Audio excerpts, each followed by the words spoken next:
Ya, Shalom saudara-saudara. Saya beri kesempatan siapa yang mau bertanya.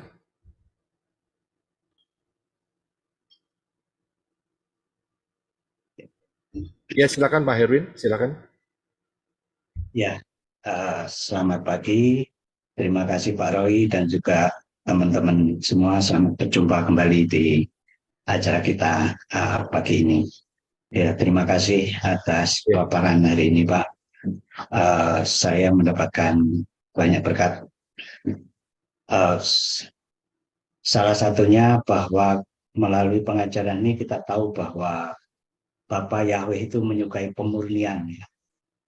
Semuanya dimurnikan, Samayim pun dimurnikan. Dari histori kita mendengar nama pangkuan Bapak Abraham, kemudian masuk ke berikutnya menjadi Firdaus. Nah, Firdaus yang masih ada jejak iblis dimurnikan untuk menjadi Yerusalem baru. Demikian juga kita sebagai mempelai Yesua Masiah juga terus banyak ayat sudah disampaikan bahwa kita terus diuji, dimurnikan untuk menjadi lebih baik lagi, menjadi lebih murni lagi, dan itu uh, membuat kita harus punya kerinduan untuk menerima kebenaran-kebenaran baru di dalam Yahweh dari hari ke hari. Ketika kalau kita berpikir tadi di dalam jemaat di Laodikia bahwa kecukupan, merasa cukup atau kenyamanan duniawi yaitu keuangan, kedudukan dan lain-lain itu membuat kita merasa nyaman dan tidak butuh apa-apa lagi. Seringkali sebenarnya di dalam kerohanian juga demikian. Salah satu hal yang saya amati dari kita memperkenalkan nama Yahweh ini adalah kenyamanan rohani dari teman-teman kita, karena mereka merasa bahwa dengan nama yang lama, dengan pola Yunani, mereka merasa sudah dekat dengan Yahweh, dengan Elohim. Mereka merasa sudah menerima mujizat, mereka sudah menerima pengalaman rohani yang ajaib, sehingga merasa nyaman dengan kehidupan itu. Padahal sebetulnya uh, Bapa menginginkan terus peningkatan dari diri kita, dari yang masih salah untuk dibetulkan bagian per bagian, dan yang terbesar adalah sebetulnya adalah pembenaran akan nama Yahweh dan nama Adon Yeshua Masiah. Nah, dari pengalaman kami ini kan berdua baru tahun ini ya Pak, untuk dibaptis secara resmi, mengakui atau melakukan migrasi dari pola pikir Yunani kepada pola Ibrani. Sehingga kita masih perlu mendapatkan masukan dari teman-teman bagaimana kita melakukan sosialisasi kepada teman-teman kita yang belum mengenal nama Yahweh. Nah, salah satunya yang kami pikir adalah ketika Natal ataupun hari keagamaan yang selama ini kita rayakan berdasarkan pola Yunani, itu kan kita masih akan terima ucapan-ucapan. Nah, bagaimana kita menggunakan kesempatan itu untuk memperkenalkan nama Yahweh atau pola pikir Ibrani ini. Nah, itu saya ingin mendengar dari Pak Roy maupun mungkin juga ada teman-teman. Misalnya pada waktu teman kita mengucapkan selamat Natal, lalu juga selamat Paskah. Nah, bagaimana kita pada saat menerima ucapan itu memberi balasan yang manis dan membawa mereka kepada pengenalan akan Elohim yang lebih dalam sampai kepada nantinya nama Bapa Yahweh dan Adon Yeshua Masiah. Nah, itu pertanyaan saya. Kalau kami berdua sendiri sih memang peka ya, ketika mendengar nama Yahweh itu langsung kami terus bergumul gitu. Tapi ternyata banyak orang ya, tadi merasa nyaman dengan yang sudah ada, dan bahkan ada yang langsung menolak karena takut kehilangan komunitas yang sudah nyaman tadi. Kita juga berpikir sama sih Pak, pada waktu kami ingin beralih kepada nama Yahweh, bahwa oh kami pasti akan menerima penolakan ya, artinya dari komunitas, sebagian besar dari komunitas kita, begitu. Itu Pak, terima kasih. Ya, terima kasih Pak Herwin. Terima kasih. Jadi mungkin saya bisa memberikan tambahan untuk masukan ini, yaitu kita nggak usah menunggu sampai perayaan-perayaan itu di depan mata. Jadi begini, kalau nunggu perayaan-perayaan itu pasti jangka waktunya 1 tahun, ya kan? Saat Natal kan tahunan kan, 25 Desember, atau saat Paskah mereka baru ngucapin pada saat April, gitu. April atau Maret atau April. Kan nunggu 1 tahun. Nah, kalau kita punya kedekatan dengan mereka, kita saat kita teks atau kita SMS misalnya, atau say hi, bagaimana keadaanmu, itu disisipkan. Disisipkan. Apa Yahweh memberkati ya, gitu. Terus diulang-ulang. Ya, disisipkan, mulai disisipkan. Nah, nanti pada saat Natalan atau pada saat Paskah, ya kan? Nah, langsung kita bisa lebih mudah untuk masuk menjelaskan, karena setiap harinya atau setiap minggunya atau setiap bulannya kita sudah kasih benih. Gitu. Benih nama itu sudah mulai diperkenalkan sedikit-sedikit mengenai misalnya mereka lagi cerita, kemudian kita meresponi, dan di akhir respon itu kita katakan Shalom, Bapak Yahweh di dalam Yeshua HaMashiach memberkati saudara. Gitu. Jadi sudah mulai disisipkan. Ya, sehingga dengan seperti itu, saat Natalan, saat Paskah begitu, saat mereka mengucapkan, ya, kita bisa mengatakan bahwa kita sudah sebetulnya tidak lagi merayakan Natal, ya. Terima kasih untuk concern-nya, gitu. Terima kasih untuk perhatiannya. Kita bukan terima kasih untuk ucapannya, tidak, tapi terima kasih untuk perhatiannya, karena mereka memperhatikan kita, gitu. Mereka menyatakan, mereka pikir kita masih merayakan, karena itu kita terima kasih untuk perhatiannya. Nah, kita juga lampirkan atau katakan kembali bahwa kita mengikuti pola kebenaran kitab suci, ya, yang berdasarkan pola Ibrani. Nah, itu baru masuk, gitu. Ya, dari situ mereka akan bertanya-tanya, loh, ini apa bedanya, begitu, ya? Apa bedanya? Nah, saat mereka buka pertanyaan, apa bedanya? Kita sudah siap untuk memberikan penjelasan. Disinilah perbedaannya. Kita kembali ke fondasi yang benar, akar yang benar. Kita ceritakan dengan sejarahnya, kalau bisa diceritakan silahkan. Ini tergantung kedekatan Pak Herwin atau teman-teman semua, ya, dengan relasi-relasi yang ada. Begitu caranya. Jadi jangan setahun sekali langsung diperhadapkan, nanti mereka pada kaget. Ini kok tahu-tahu ada nama baru, begitu loh, ya kan? Tapi kita perkenalkan, kalau dengan relasi kan biasanya kita ada yang pembicaraan ringan, gitu loh ya, pembicaraan ringan. Nah, kita sudah mulai masukkan, sisipkan, begitu. Nah, itu secara tidak sadar, otak manusia bawah sadar itu tiba-tiba bisa menerima itu. Ya, bisa menerima. Jadi setiap kali kok saya ditutup dengan kata shalom, kok shalomnya 2 kali misalnya, dari awal sampai akhir itu pakai. Kalau saudara perhatikan, saya biasanya pertama shalom, saya tutup dengan shalom, karena shalom itu punya makna menghancurkan hal-hal yang buruk, gitu. Dan ada nama, ada shin di sana, yaitu El Shaddai, Elohim yang Maha Kuasa, yaitu Yeshua HaMashiach. Karena itu saya pakai 2 shalom. Dan setelah itu terus langsung sebelum itu ditulis Bapak Yahweh memberkati. Ya, lebih lengkapnya kalau yang sudah kenal saya tulis Bapak Yahweh memberkati. Kalau yang belum biasanya saya tulis Bapak Yahweh di dalam Yeshua HaMashiach. Dan nanti dia akan mikir di situ. Dikasih hint, dikasih apa itu namanya? Kayak ciri-ciri gitu, kode-kode gitu. Caranya seperti itu. Itu dunia kan ya juga melakukan hal yang sama seperti itu. Ya. Ya. Itu Terima caranya. kasih. Haleluya. Terima kasih. Ya. Ini penting sekali. Untuk penting sekali. Ya, mungkin saya lanjutkan dulu. Ya, Ya, baik. silakan, Terima silakan. kasih sarannya. Jadi kalau untuk yang nama Yahweh dan nama Adon Yesua itu kami sudah pakai. Jadi yang saran Pak Roy itu sudah kami laksanakan kepada teman-teman Kristiani, baik Protestan, Katolik, bahkan juga yang eh, itu dari Arab. Kami selalu kalau sudah menyatakan harapan berdoa selalu menggunakan nama Yahweh dan Adon Yesua Mas ya. Yang kurang satu salom itu yang kami akan salom dua kali kami akan praktekkan Pak. Oke, terima kasih Pak Roy. Haleluya. Ya, haleluya.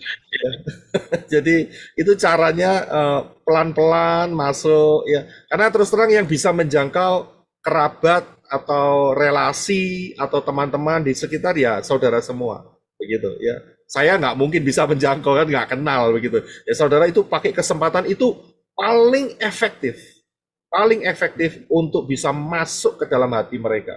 Itu paling efektif. Yes. Jangan lupa juga didoakan itu dia ya karena ada kuasa di dalam doa. Ya terima kasih Pak Herin, terima kasih. Saya akan beralih dulu ke Pak Adi, silakan Pak Adi. Oke, Selamat salam Pak Yosef Roy Shalom, dan shalom, shalom. Pak Herwin, Ibu Endang, dan teman-teman semua. Kita sudah sampai di jemaat Laodikia. Ini sudah jemaat ke-7 ya Pak Roy. Ya benar. Ini kembali ada 7 lagi nih dari kemarin 7 terus Pak Roy. Luar biasa. Haleluya. Pak Roy, sebelum saya bertanya, saya izin membacakan ayat yang ke-17 dari Wahyu 3. Ya silakan. Sebab engkau berkata, aku kaya, dan aku telah menjadi kaya, bahkan aku tidak mempunyai kebutuhan apapun. Namun engkau tidak mengetahui bahwa engkau adalah orang yang malang, dan menyedihkan, dan miskin, dan buta, dan telanjang. Jadi di ayat ke-17 ini sebenarnya kontradiktif sekali ya, bahwa seperti yang Pak Roy sampaikan tadi, memang terkadang kita sering kali tertipu dengan pola pikir kita sendiri, dan kita menganggap itu adalah pola pikir yang benar, itu adalah pola pikir yang baik, dan itu adalah pola pikir yang sesuai. Padahal sebenarnya itu adalah pola pikir setan. Kita terlalu terpengaruh dengan perasaan hati kita sendiri, dan dibalut dengan kenyamanan, merasa nyaman. Padahal kenyamanan itu seperti kayak silent killer juga, Pak Yosef Roy. Kenapa? Karena ngerasa nyaman, tapi di sini Adonai Yeshua HaMashiach berterus terang ya, engkau adalah orang yang malang dan menyedihkan dan miskin dan buta dan telanjang. Dan sebenarnya ini juga apa ya? Dari sisi kerohaniannya, dari sisi spiritualnya di sini yang ditekankan seperti itu. Dan sebenarnya saya kemarin sempat ada live dan mengundang teman-teman dari Kalimantan, beberapa teman dari satu pulau Kalimantan juga. Dan saya tertarik dengan teman yang memakai istilah Arab Yunani itu ayunan, Pak Roy. Nah itu lebih kalau menurut saya lebih pas dan lebih mantap ya, ayunan gitu ya. Jadi terlena di ayun-ayun. Seperti yang Pak Roy sampaikan di yang tertulis di Amsal 16 ayat 25 itu ya, disangka jalannya lurus tapi ujungnya itu maut. Jadi sebenarnya kondisi itu sebenarnya juga pernah saya rasakan karena ya kita dulu kan juga di ayunan ya di ayun-ayun. Ya, di ayun-ayun, dan waktu itu memang ada sesuatu yang aku ngerasa hampa, aku ngerasa sesuatu yang kering, seperti yang Pak Roy katakan lagi, benar Pak Roy, keracunan, lama-lama keracunan Pak Roy, ya, jadi lama-lama keracunan. Tapi di sisi lain memang kalau saya sendiri secara pribadi, saya itu orangnya selalu ingin mencari Pak Roy, karena waktu selama di ayunan saya merasa ada yang kurang. Saya merasa banyak sekali yang janggal, banyak sekali yang kurang. Makanya eh, saya selalu apa ya? Saya selalu ingin belajar, selalu eh, ingin belajar dengan tulus dan dengan segala kerendahan hati, ingin belajar untuk mencari pengenalan yang lebih dan lebih lagi. Karena intinya bagaimanapun yang menciptakan saya itu adalah Bapa Yahweh, bukan ayunan.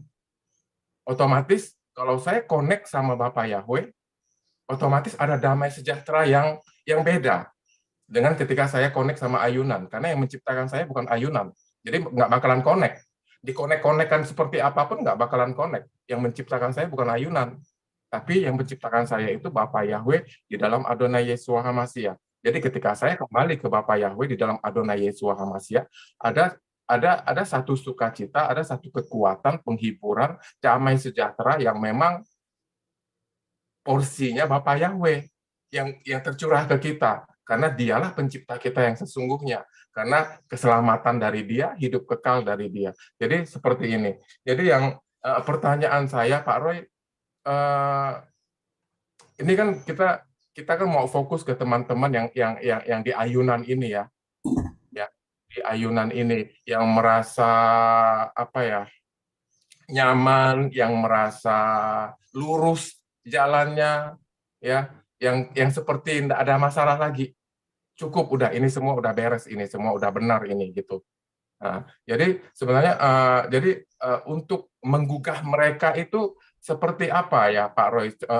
Selain yang disampaikan oleh Pak Herwin tadi, kita memang kalau kita ingin menginjili orang itu tidak bisa sekali dua kali, tapi memang harus continue. Kita apa ya, kayak kita mengucapkan Salam, Bapak Yahweh berkati dalam Adonai Yeshua HaMashiach. Kalau kita kontak lagi atau teks lagi dia, itu harus kita ucapkan berulang-ulang sampai memang itu mempengaruhi dia, mempengaruhi pikiran dia. Oh, kok jadi Yahweh, kok jadi Yeshua gitu kan. Jadi mereka berpikir memang, jadi itu khusus untuk orang-orang terdekat juga memang itu harus continue, berulang-ulang, nggak bisa sekali dua kali. Ya, jadi pertanyaan aku di sini untuk bisa menggugah mereka secara, kan karena kita mengingat ini waktunya juga udah nggak lama, jadi memang kita harus pandai-pandai untuk bisa memanfaatkan situasi dan kondisi sekarang ini yang memang sudah sangat-sangat cepat waktunya berlalu. Jadi untuk bisa menggugah mereka untuk bisa mengerti kebenaran nama, terutama kita fokus ke nama aja dulu, karena bagaimanapun juga nama ini menjadi jalan masuk, menjadi pintu yang pertama dari pemulihan segala sesuatu. Seperti itu Pak Roy, terima kasih. Ya, terima kasih Pak Adi. Kendala pertama adalah kehendak bebas. Itu kendala pertama. Dalam menghadapi orang-orang yang sudah nyaman ini, kehendak bebas. Kedua, yang menjadi kendala buat penghalang ini adalah kenyamanan hidup mereka. Yang ketiga, lapisan yang ketiga adalah mereka dibutakan oleh roh-roh jahat. Jadi lapisan ini masih banyak lapisannya. Jadi bagaimana caranya kita bisa masuk? Ya, caranya kita memperkenalkan. Itu yang pertama, supaya kita membiasakan diri bahwa yang menjadi arah sesembahan kita ini bukan ayunan lagi. Dengan mengatakan seperti Shalom, ya kan, dan kemudian mengatakan Bapak Yahweh di dalam Yeshua HaMashiach memberkati. Kemudian jangan lupa dikasih tanda tangan Shin, tanda tangan Shin seperti ini. Kan itu ada di mana di chat itu kan ada kan ya. Nah, itu juga bisa memberi masukan pertanyaan. Biasanya mereka pakai peace 2 gitu ya. Tapi kok ini kok pakai shin? Apa ini artinya? Seperti itu. Ya. Dan kemudian bisa juga dimasukkan bintang Daud atau menorah. Menorahnya jangan yang 9, tapi yang 7. Jadi nggak salah persepsi kepada Hanukkah. Ya, bisa dimasukkan di situ. Bapak Yahweh memberkati di dalam Yeshua HaMashiach, kasih menorah di situ. Jangan dikasih salib, lah sama ceritanya, ya kan? Apa itu namanya? warnanya sama, kita harus punya warna yang berbeda. Ya. Jangan dikasih gambar ikan, jangan. Ada kan ikan, ya, fish, ya, jangan dipakai seperti itu. Ya, pakai yang betul-betul dari Bapak Yahweh. Nah, kemudian juga bisa dibiasakan nanti pada saat 7 hari raya. Misalnya hari raya Yom Teruah, atau trompet, atau Rosh Hashanah.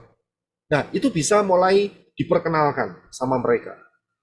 Diambil juga ayatnya dari kitab suci.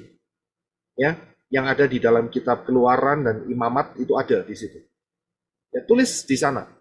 Ya, hari ini diingatkan sama mereka. Itu cara mengingatkan manusia seperti itu. Ya.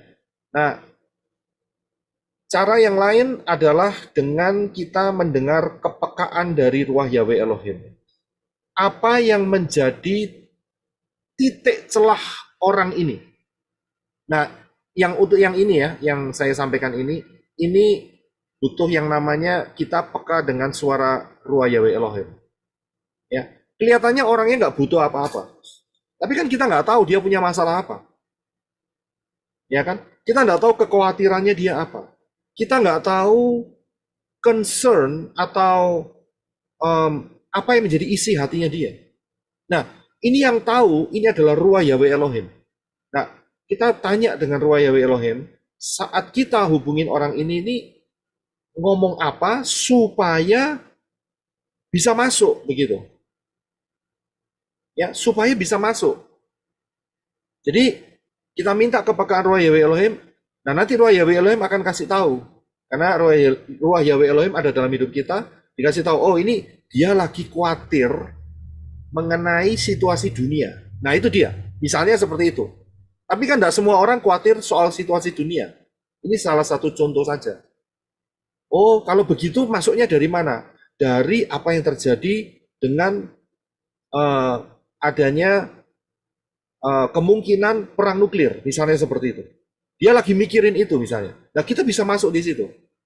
Nah, kita bisa masuk dulu di situ dan kemudian setelah itu kita bisa mengarahkan dia kepada pola yang benar. Gitu. Atau misalnya dia orang yang nggak terbuka, dia punya sakit yang sesuatu yang tidak mau diketahui orang lain misalnya. Tiba-tiba ruah Yahweh Elohim ngomong sama kita, kasih tahu ini penyakitnya. Saat saudara kasih tahu, dia akan kaget. Karena dia tidak pernah kasih tahu siapapun. Dia sembunyikan buat dirinya, kok bisa tahu? Siapa yang kasih tahu? Yang tidak lain adalah ruah Yahweh Elohim. Kasih bocoran. Nah, tapi dengan cara demikian, itu pembuka jalan untuk supaya berita keselamatan melalui Bapak Yahweh di dalam Yeshua HaMashiach itu masuk di dalam hidupnya. Jadi ada banyak cara, tapi cara ini harus punya kepekaan. Ya, apa yang menjadi masalah orang ini? Misalnya orang ini juga punya masalah dengan anaknya, ya kan? Dia lagi kebingungan, anaknya misalnya menghadapi sebuah dilema atau bagaimana, ya kan? Dan dia tidak pernah cerita kepada siapapun. Saudara bisa masuk. Kamu sedang menghadapi masalah dengan anakmu. Kamu mengasihi anakmu, tetapi anakmu kelihatannya dia lagi bingung. Dia pasti akan terkejut. Loh, kok bisa begitu ya? Kok bisa tahu kamu? Padahal aku nggak pernah cerita sama kamu. Ruah Yahweh Elohim yang memberitahu. Itu dahsyat. Ya, itu dahsyat. Nah, itu kemudian mulai digiring. Saya yakin peristiwa-peristiwa ini banyak terjadi di antara kita. Ya, banyak terjadi. Begitu. Ya, tapi dengan syarat kitanya harus diperlengkapin, ya. Jadi jangan nanti dia akan tanya, "Oh, kalau gitu kita masih percaya Tritunggal." Nah, saudara sendiri masih bingung soal masalah apa itu nama Bapa, Anak dan Roh. Mumpet sendiri, itu namanya nggak punya persiapan, itu namanya. Punya senjata tapi nggak punya peluru, begitu. Ya, jadi persiapkan dulu dengan baik untuk bisa menjelaskan dengan benar pola akar Ibrani yang benar. Terima kasih Pak Adi, itu penting sekali. Haleluya, terima kasih Pak Roy buat penjelasannya. Haleluya, terima kasih. Ya, Arizona angkat tangan. Silakan Arizona. Ya, shalom saudara-saudara. Jadi Angel mau tambahkan juga bahwa salah satu yang penghalang di dalam pengenalan nama Bapa Yahweh dan pola Ibrani adalah kesombongan seseorang. Jadi banyak orang itu mereka harga dirinya itu tinggi banget gitu. Jadi banyak orang susah untuk menerima pengertian ini dan pengajaran ini karena hatinya mereka sudah ada kesombongan dalam hati mereka gitu.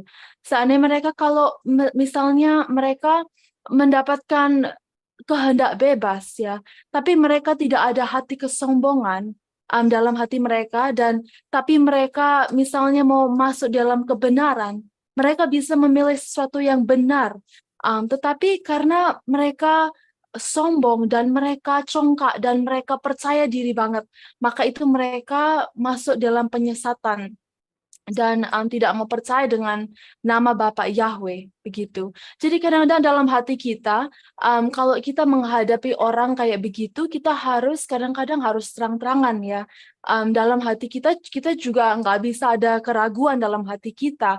Jadi sepertinya kita nggak boleh juga sungkan di dalam hal untuk mengabarkan nama Bapa Yahweh. Karena misalnya kalau kita sungkan gitu ya, itu juga setan bisa melihat dalam hati kita dan itu membuka celah dalam hati kita. Jadi kadang-kadang itu bukan misalnya kita ada takut sedikit pun gitu ya untuk mengabarkan nama Bapa Yahweh, itu membuka celah di dalam hidup kita dan untuk maksudnya mengirim message itu kepada orang itu. Jadi di dalam hati kita walaupun kita misalnya kayak Pak Herwin bilang, kadang-kadang kan misalnya ada orang bilang, selamat Natal gitu ya. Kadang-kadang itu kita kan nggak ketemu orang itu setiap hari. Jadi gimana kita bisa menjangkau orang itu? Jadi saat itu, waktu orang itu bilang selamat Natal, kita kasih tahu dia, kita explain, kita tidak celebrate Natal lagi karena begini begitu, karena itu bukan pola Ibrani dan itu tidak benar, right? Di dalam kitab yang kita punya, kitab suci ini. Jadi kita harus mengerti di mana bahwa kebenaran itu dinyatakan. Walaupun kita misalnya kita tidak ada kesempatan untuk cawe-cawe, misalnya, oh shalom, atau gimana kabarnya, kan kita misalnya kita punya 20 teman, kita nggak mungkin setiap hari satu-satu teman itu kita teks gitu ya.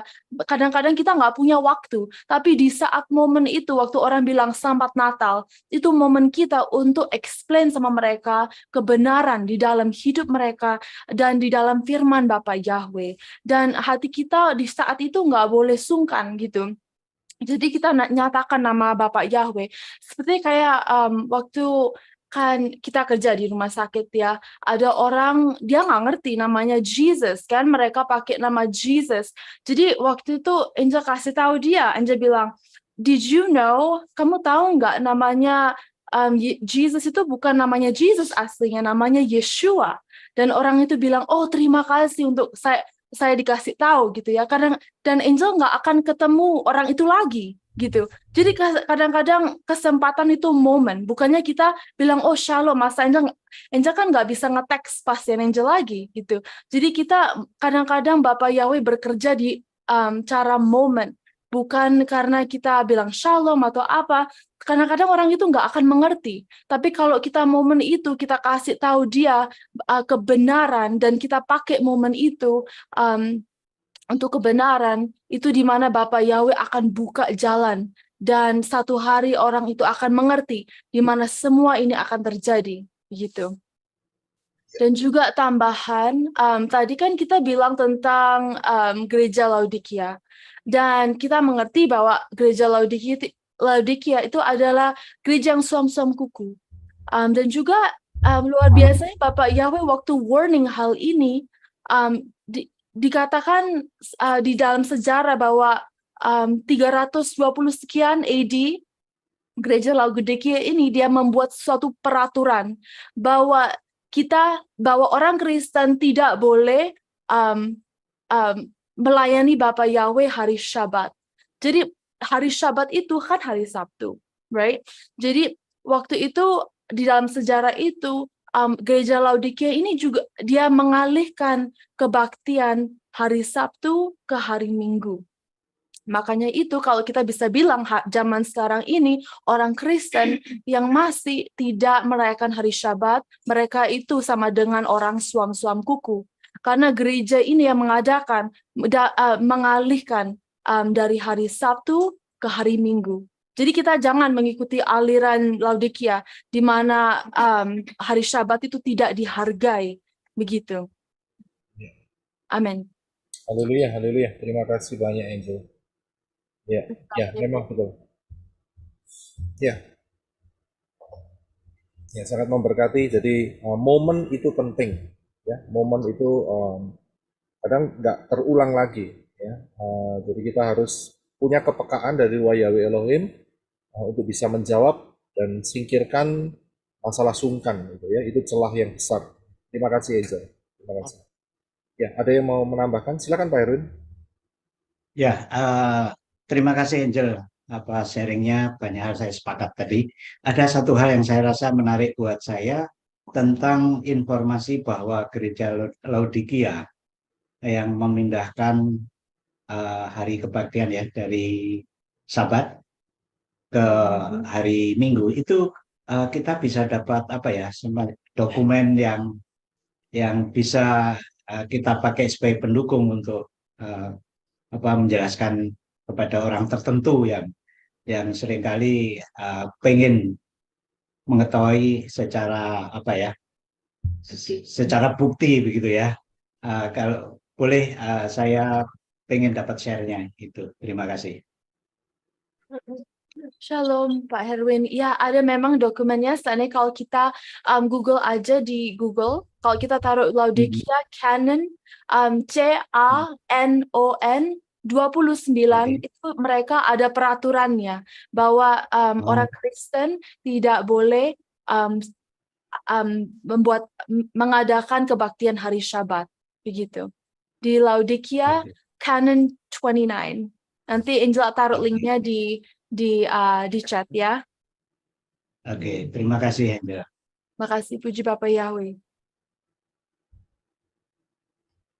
Ya, haleluya. Ada lagi yang masih mau bertanya?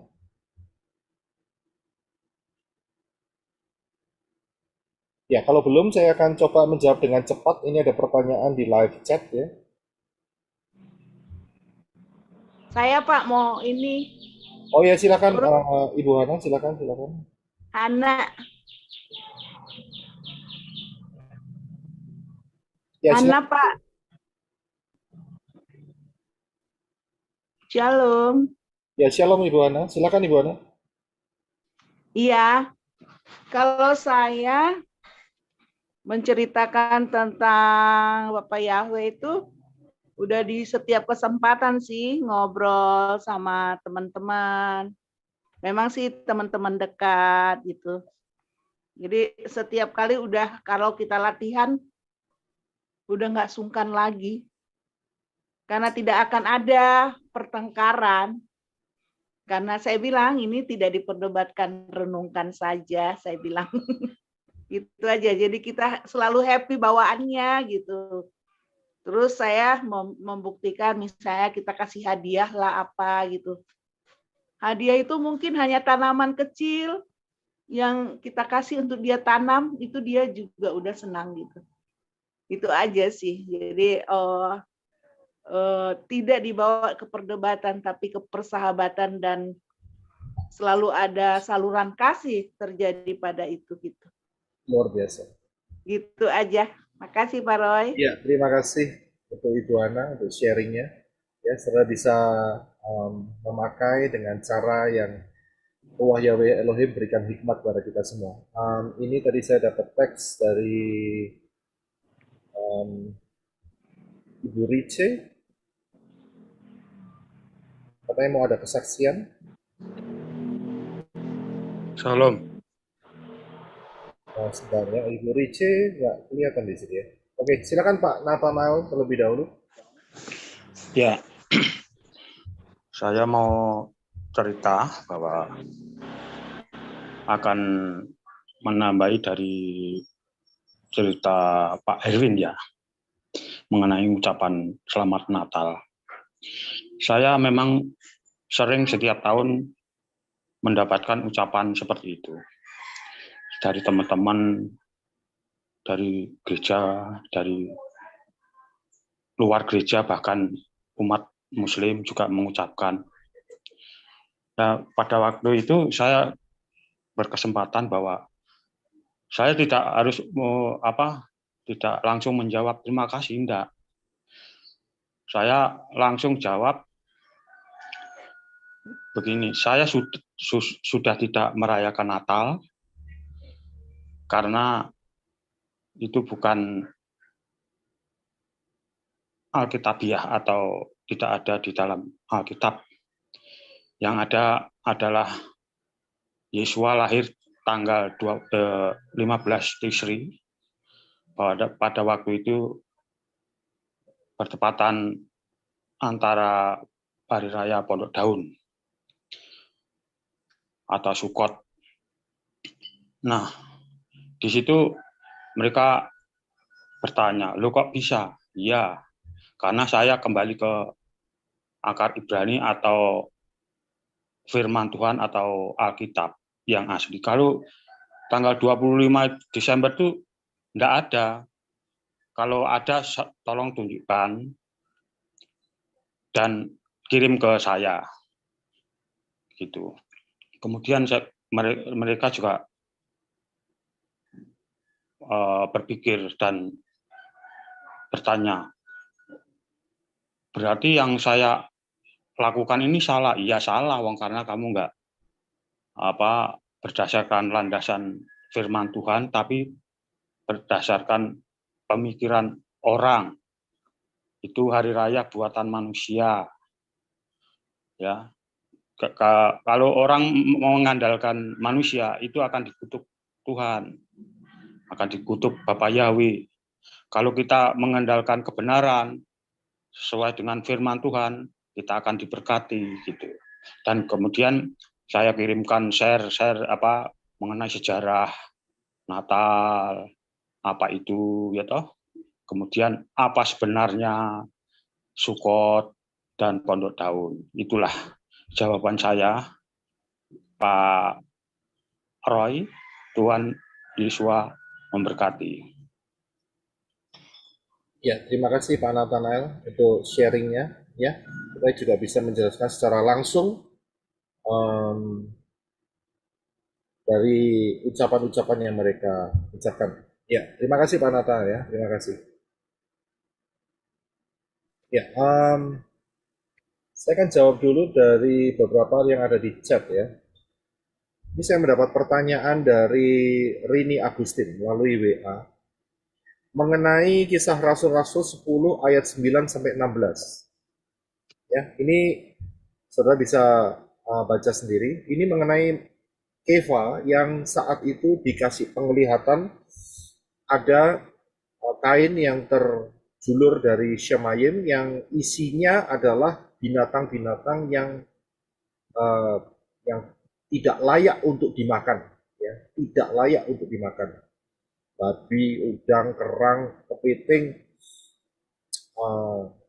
dan sebagainya. Ya, nah pertanyaannya adalah, kemudian untuk ayat yang berbunyi bahwa tidak ada pantangan makanan seperti pengajar kosher, mohon ditanggapi. Ya, jadi ayat ini bukan untuk menjelaskan soal makanan yang bisa dimakan atau makanan yang tidak layak dimakan, ya, dengan kata lain haram atau halal, begitulah ceritanya, kosher atau tidak kosher, ya. Tetapi ayat ini dipergunakan untuk menjelaskan bahwa tradisi orang Yahudi itu tidak bergaul dengan orang-orang Goyim. Nah, Keva saat itu, ya, tidak lama setelah peristiwa ini ternyata dia didatangin oleh suruhan daripada Cornelius, di mana Cornelius ketemu dengan malaikat Bapak Yahweh, ya, untuk mengundang Keva masuk ke rumahnya. Sedangkan orang Yahudi, ya, itu tidak mau masuk ke dalam rumah orang Goyim karena dianggap najis. Jadi peristiwa ini Penglihatan ini bukan untuk menyatakan bahwa kepiting itu boleh dimakan, babi itu boleh dimakan, ya, dan sebagainya. Bukan untuk itu. Tetapi untuk menyatakan kepada Kefa bahwa nanti sebentar lagi itu ada utusan dari Cornelius orang Goyim dan jangan kamu menganggap dia najis. Ya, kamu harus masuk ke sana dan beritakan keselamatan yang telah dinyatakan oleh Bapak Yahweh melalui Yeshua HaMashiach. Ya, jadi itulah jawabannya. Jadi tidak mengungkapkan masalah makanan atau minuman. Ya, jadi dipahami. Ya, saya akan beralih lagi. Ada pertanyaan dari Esran. Shalom Pak Roy, yang saya pahami masa depan pemercaya Yeshua HaMashiach ada dua, yaitu memasuki dan memerintah bersama Yeshua dalam kerajaan 1000 tahun, itu yang pertama, dan yang kedua memasuki dan hidup dalam Yerusalem baru. Ya, jadi ini adalah kronologi yang akan kita lewati. Di depan kita itu ada kerajaan 1000 tahun, tapi sebelum itu ada pengangkatan terlebih dahulu. Dan secara garis besar, di depan kita ada kerajaan 1000 tahun. Dan itu terjadi di bumi ini. Setelah itu, bumi ini akan dibinasakan dengan api, dan Bapak Yahweh menggantinya dengan yang namanya Yerusalem yang baru dan bumi yang baru. Ya, jadi dua tahapan ini akan kita lalui karena kita ada di dalam Yeshua, kita akan rapture, dan kita akan mengalami semua ini. Ya, terima kasih. Kemudian yang berikut adalah dari Anya. Shalom Pak Roy, mau tanya, apakah dunia orang mati atau disebut Gehenna berdekatan dengan Firdaus? Thank you. Ya, saya akan jelaskan terlebih dahulu apa yang Sister katakan ini kurang tepat. Karena begini, Gehenna itu adalah istilah untuk lautan api. Bukan dunia orang mati. Beda. Dunia orang mati itu Sheol. Ya, dan untuk Gehenna atau lautan api hari ini belum ada. Belum ada. Ya, yang ada adalah dunia orang mati atau Sheol. Jadi dunia orang mati itu tidak sama dengan Gehenna. Ya, perhatikan baik-baik di sini sehingga tidak salah penempatan istilah. Ya, nah kemudian dikatakan apakah berdekatan dengan Firdaus? Ya, dunia orang mati itu ada di bawah bumi, sedangkan Firdaus itu ada di Syamayim. Ya, coba dilihatkan, sister bisa lihat di pelayanan menorah channel ini, yaitu mengenai terbuka dunia orang mati. Ya, pengajarannya ada di sana. Jadi jelas, sudah saya jelaskan, dunia orang mati itu ada di bawah bumi, di bawah kaki, sister, di bawah bumi. Sedangkan Firdaus, ya, itu atau yang namanya istilah Ibraninya Gan Eden itu ada di Syamayim. Jadi beda tempat, jauh, ya. Jadi nggak sama. Ya, itu saja. Kemudian satu lagi dari Cho Hanming. Shalom Pak Roy, mau tanya di dalam kerajaan 1000 tahun tentang manusia yang melanggar Torah itu kan langsung dikepruk dengan tongkat besi. Yang kepruk mereka siapa? Apakah hanya Yeshua atau kita yang bisa ngepruk mereka? Wah, ini dia. Soal kepruk mengepruk ini. Jadi begini, ya. Yang mengeksekusi nanti zaman kerajaan 1000 tahun itu adalah orang-orang yang menggunakan tubuh kemuliaan. Ya. Jadi sudah tertulis jelas di dalam Wahyu pasal 20 ya, bahwa orang-orang yang menggunakan tubuh kemuliaan akan memerintah orang-orang yang menggunakan tubuh fisik. Ya, itulah yang akan mengeksekusi ya orang-orang yang tidak mentaati kepada Torah. Ya, selama mereka ikut Torah, mereka akan hidup umurnya panjang sampai akhir kerajaan 1000 tahun. Ya, haleluya.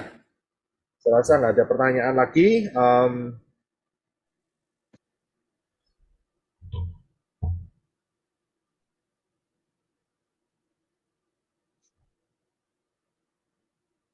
Ini Ibu Pak Rici. Roy, Pak Roy. Oh ya, silakan Ibu Siska. Oke, Ya, saya shalom Pak. Shalom Pak Roy, boleh tanya sedikit ya Pak Roy ya? ya silakan. Nggak, Pak Roy, ini bukan pertanyaan sih, tapi pengen minta petunjuk. Kan kemarin saya sempat ngobrol sama hamba Tuhan yang dari satu gereja organisasi lah gitu. Jadi kita terlibat ngobrol tentang nama Bapak Yahweh gitu ya. Jadi Ya. intinya dia bilang sama saya, suruh saya balik lagi ke gereja yang lama. Tapi saya nggak mau, saya kasih tahu mereka tentang nama dan lain sebagainya. Tetapi mereka dia jawabnya gini Pak Roy. Hmm. Kalau kita nama Bapak Yahweh itu kata nggak boleh disebut-sebut. Karena itu intinya kita kurang ajar gitu loh. Kalau kita punya bapak aja, kan nggak mungkin kita panggil nama bapak kita panggilnya bapak gitu. Terus Yesua aja katanya ngajarin kita doa, itu ngomongnya bapak, nggak sebut nama gitu loh, Pak Roy. Sedangkan dalam hati saya, cuman saya nggak mau terlibat ngomong terlalu banyak karena saya udah ngerasa hati saya udah nggak ada damai sejahtera gitu daripada nanti jadi ribut. Jadi saya cuma diamin aja. Cuma dalam hati saya, lah kamu panggil nama Yunani itu Yesus itu apa bukan nama gitu kan? Itu kan nama gitu. Tapi saya udah nggak mau jawab dia. Jadi saya cuma diam. Jadi untuk kita menghadapi orang-orang yang seperti itu, kita gimana jawabnya ya Pak ya? Saya tanya dia, kamu tahu nggak sih arti namanya Yahweh itu? Gitu. Dia balik katanya, kalau menurut kamu apa? Nah, saya tanya dia karena dia nggak bisa jawab, dia balik tanya ke saya. Jadi saya harus jelasin gimana ya Pak, ya, kalau orang-orang kayak gitu ngomongnya nggak boleh sebut nama Bapak, kurang ajar gitu loh Pak. Makasih Pak Roy. Ya, terima kasih Ibu Siska. Mengenai masalah nama yang tidak boleh disebut, itu ada hubungannya dengan orang-orang yang Yahudi yang ikut Talmud. Ya, kemudian ditambahin dengan perasaan yang salah, kok nama dijambal, tahu ya dijambal ya, itu bahasa Jawa kelihatannya ya. Jambal itu langsung dipanggil begitu, itu nggak sopan. Tetapi kita harus kembali kepada firman, salah satunya ada di dalam 1 Tawarik 16 ayat yang ke-8. Bersyukurlah kepada Yahweh, panggillah namanya. Ini Bapak Yahweh minta namanya dipanggil. Jadi, jangan dimodifikasi dengan cara, oh namanya tidak boleh dipanggil karena kurang ajar. Jangan dimodifikasi. Ya, kasih ayat-ayat ini, ada beberapa ayat lagi ya, salah satunya ini adalah bersyukurlah kepada Yahweh, panggillah namanya. Jadi nama Yahweh harus dipanggil. Kemudian Keluaran 3 ayat 15, itulah namaku dan itulah sebutanku. Sebutan itu kan harus disebut, ya kan nggak digeremengi begitu ya kan harus disebut, harus diperkatakan turun temurun, harus disebut loh. Bapak Yahweh ingin namanya disebut supaya nggak hilang namanya. Ya, jadi itu yang harus kita kasih jawab kepada mereka. Dan nanti biasanya mereka akan mengembangkan hal-hal yang lain. Itu pada intinya itu mereka menolak nama Yahweh, ya, menolak identitas nama Yahweh. Jadi spiritnya adalah spirit pemberontakan, persis kayak nakas, tidak mau mengakui Yahweh. Ya, hati-hati. Jadi Iya Pak Roy, saya juga mikir gini lah, orang itu kan dikenal karena namanya. lah Kita tahu bagaimana orang itu terkenal. Jadi kan kalau kita nggak sebutin namanya, gimana orang bisa tahu, gimana orang bisa kenal. Nah itulah saya agak suka mikir, ini orang-orang ini memang kalau nggak dibukain sama Bapak Yahweh, pikiran mereka tuh nggak ngerti gitu loh. Jadi gimana dunia ini bisa tahu bahwa Tuhan kita itu Tuhan yang disembah, Elohim yang disembah Abraham, Ishak, Yakub itu Elohim yang ehad, Elohim yang luar biasa. Kalau kita nggak sebutin namanya kan Pak ya, gitu aja sih. Makasih Pak ya. Iya, haleluya. Ya, tadi terima kasih Ibu Siska. Tadi saya lihat Eva mengangkat tangannya. Silakan Eva kalau mau bertanya. Buka mic-nya. Tolong buka mic-nya terlebih dahulu. Ya, shalom. Shalom Pak Roy. Shalom. Saya tadi mau tanya yang itu, yang soal Tritunggal, masih bingung jelasin ke orang. Memang kita nggak pakai Tritunggal. Kita kan Bapak Yahweh, Yeshua HaMashiach, Ruach HaKodesh katanya sama aja, katanya satu. Tapi dia orang kan bilang langsung Tritunggal. Maksud saya kalau yang orang Yunani kan bilangnya Tritunggal. Kita kan bilangnya Ehad gitu kan. Satu. Maksud saya jelasinnya gimana kalau dia bilang kan kamu kan ada Bapak Yahweh, Yeshua HaMashiach, Ruach HaKodesh. Itu 3 jadi 1. Saya bilang gitu, itu salah nggak Pak Roy? Ya, oke, terima kasih Eva. Jadi untuk menjelaskan, kita jangan pakai kata Tritunggal. Ya, karena kata Tritunggal itu berarti pribadinya 3. Ya, pribadinya itu 3. Itu salah. Ya, itu tidak sesuai dengan pola akar Ibrani yang benar. Jadi yang benar bagaimana? Yang benar itu adalah pribadinya cuma 1. Ya, pribadinya 1. Jadi yang masuk ke dunia ini yang mewakili kita sebagai manusia adalah Bapak Yahweh, kan Bapak Yahweh roh. Dan untuk menghadapi manusia kan dia butuh tubuh. Ya kan? Nah, tubuhnya itu adalah dikasih nama Yeshua. Tapi rohnya di dalamnya siapa? Yeshua atau Yahweh? Yahweh. Itu. Ya, jadi nggak ada perbedaan. Ya, di dalam hal ini sebetulnya sederhana. Tapi pola pikir Yunani itu kebanyakan mereka tidak bisa menjelaskan karena mereka punya banyak dewa. Sehingga mereka mengadopsi cara untuk menjelaskan dengan kata Tritunggal itu. Jadi itu sama, Yeshua dan Yahweh itu satu. Bisa lihat? Jadi sekarang misalnya kayak begini, kalau ada, saya ambil ya namanya si Bapak X gitu ya. Bapak X, itu dia meninggal dunia. Ya, meninggal dunia. Kemudian saat orang mengunjungi, melayat, ya kan, spiritnya kan sudah tidak di situ, ya kan? Itu kan cuma tubuhnya saja. Spiritnya itu, ya, kalau kita lihat dari kebenaran Ibrani, spiritnya itu adalah spirit Yahweh. Tubuhnya, selongsongannya, itulah Yeshua. Jadi bisa lihat ya perbedaannya. Jadi nggak ada bedanya, gitu. Ya, jadi Bapak Yahweh masuk di dalam tubuh manusia. Ya. Nah, sedangkan pikiran mereka pilah-pilah. Oh, Yahweh, Bapak Yahweh itu yang ada di Syamayim. Yeshua itu ada yang di bumi. Ya kan? Nah, itu dia. Jadi dipilah-pilah sama mereka. Tidak demikian.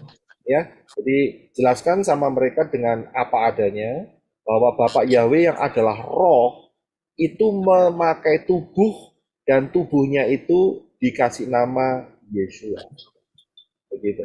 Jadi nggak ada perbedaan. Saya sih bilang satu, tetap bilang, saya jelasin Bapak Yahweh, Yeshua Mashiach, Ruach HaKodesh satu, udah aku bilang gitu. Ya.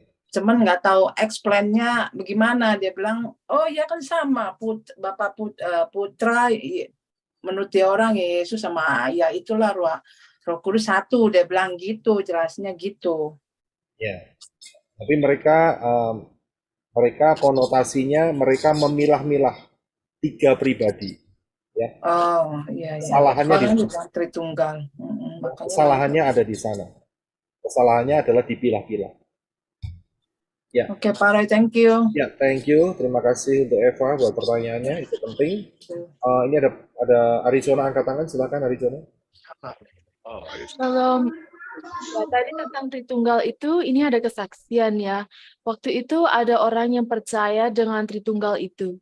Dia bilang bahwa Bapa, Anak, sama Roh Kudus itu satu keluarga.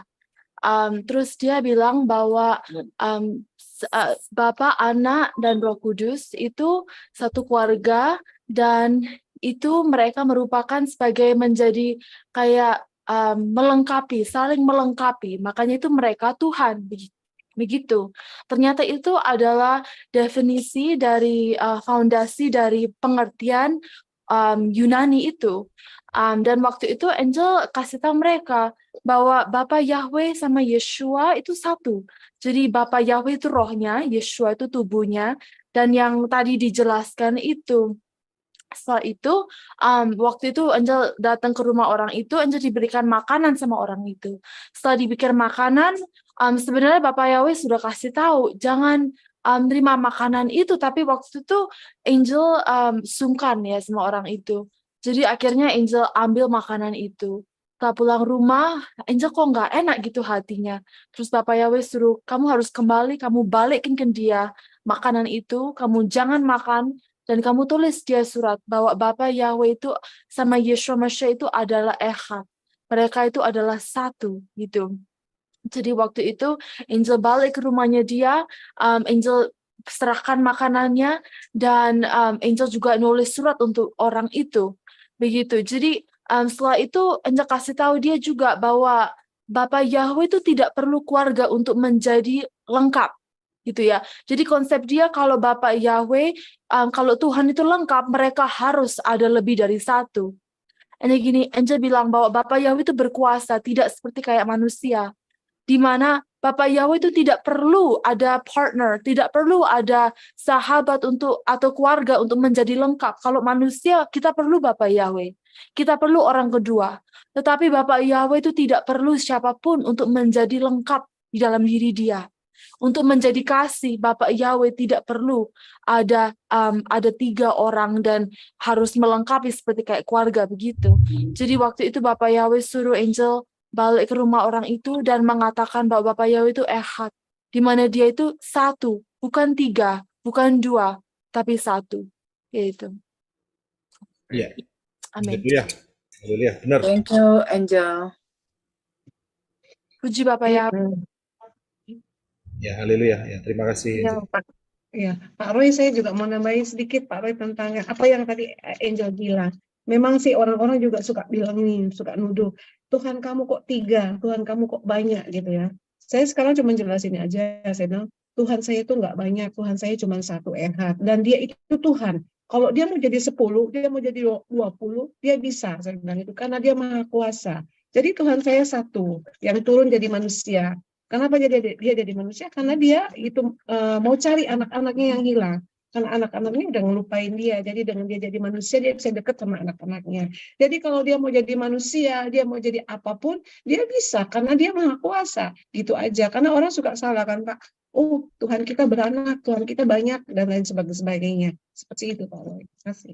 Ya, terima kasih. Terima kasih. Tadi saya lihat Pak Mitchell ada angkat tangan.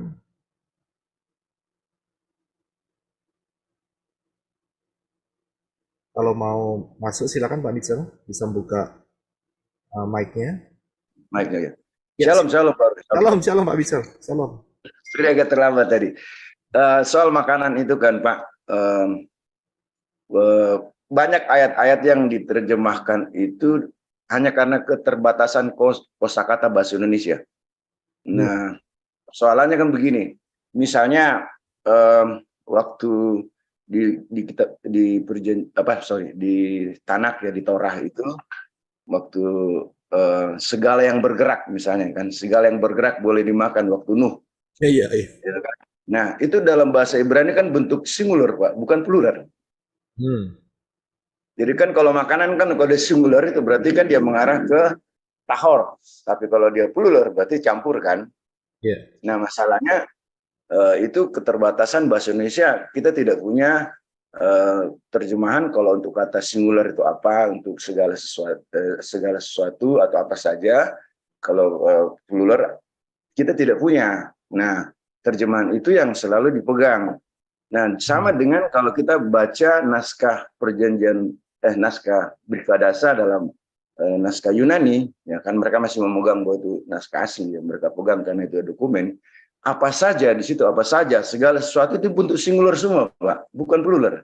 Nah, ini persoalan bahasa Indonesia terjemahan. Jadi karena mereka memegang terjemahan itu, makanya apa saja boleh dimakan, padahal apa saja itu singular, Pak, bukan plural. Itu penelitian saya, dan saya sudah ajar ke jemaat di sini bahwa itu jangan salah paham. Itu dia dalam bentuk singular semua, bukan plural. Misalnya apa saja yang ada di meja silakan makan, apa saja itu dia singular, Pak, bukan plural. Nah itu, jadi kita mesti paham. Itu karena keterbatasan bahasa saja, Pak. Jadi saya kira teman-teman mesti paham itu, dan kalau mau juga silakan juga meneliti di strong Greek atau strong Hebrew itu kan ada itu bisa kelihatan kok di situ dijelaskan bahwa ini bentuk singular, ini bentuk plural kata ini. Jadi itu yang kesalahan kita, ya mungkin guru-guru yang mengajarkan juga karena tidak meneliti sampai di sana, sehingga ya hanya apa ada yang terjemahan ya itu sudah segala sesuatu boleh kita makan, padahal itu bukan seperti itu. Kemudian yang selalu diangkat kan Timotius itu 1 Timotius berapa itu ya, segala sesuatu ucapan syukur, firman dan doa itu kan ada 3 kan? Iya. Ucapan syukur, firman dan doa.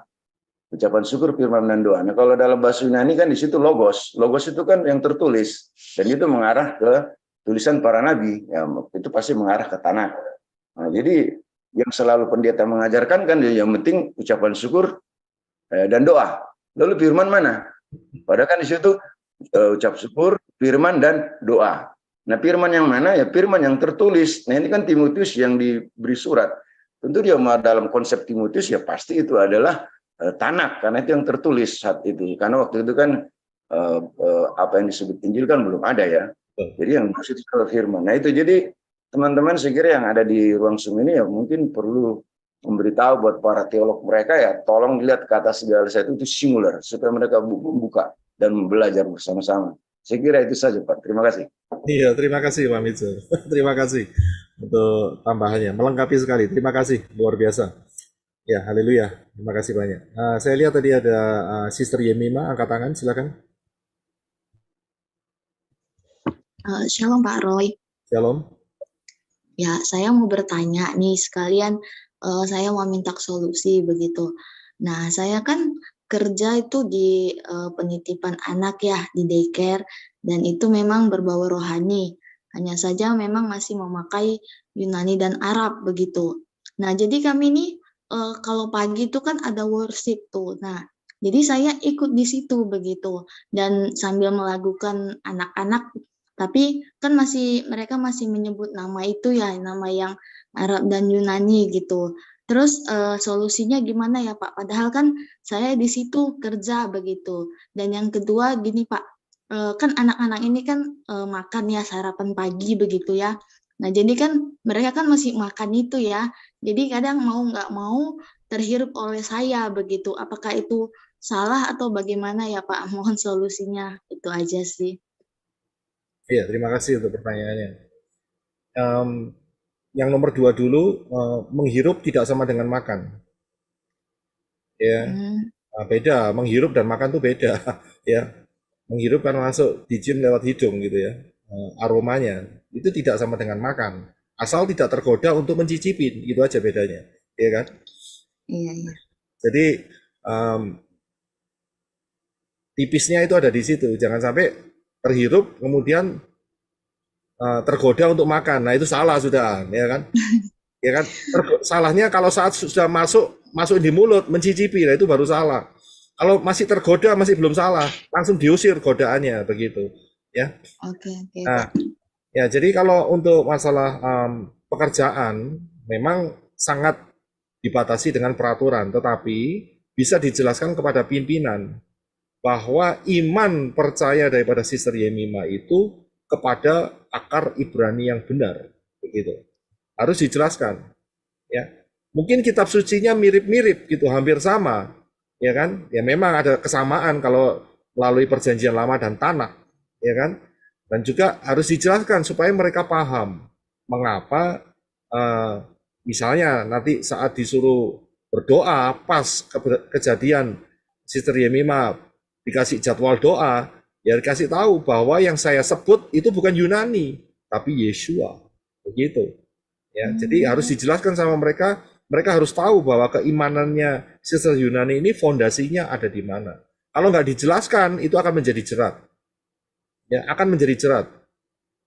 Ya, kok tiba-tiba mereka kaget dengan ada nama Yahweh dan Yeshua.